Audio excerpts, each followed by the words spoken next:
Hello everyone, welcome to GRE question of the day. Today we will discuss a question on triangles. As you can see, our today's question is a multiple choice question with a single correct answer.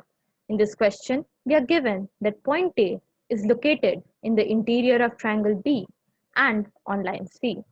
If A, B and C are in the same plane, we are asked to find in how many places line C intersects triangle B. Before we move on, I would request all of you to pause this video and try to solve this question on your own. In case you couldn't do it, do not lose hope since I'm here to help you out. Before we move on to the detailed solution, let us take a quick glance at the correct answer.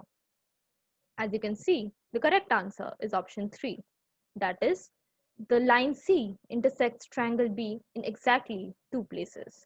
Now let us see how we arrived at this particular answer. So, for convenience, let us draw a triangle B and a point inside the triangle B called point A.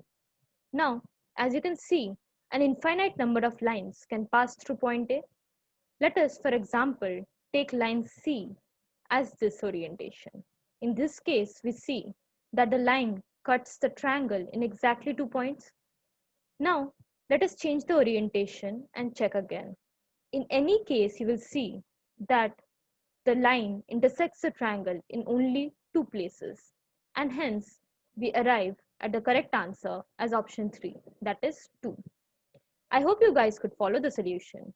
In case you couldn't, pause this video and go through the typed solution here. With this, we come to an end of our today's session. We'll be back soon with more videos. Until then, keep working hard. Thank you and all the best.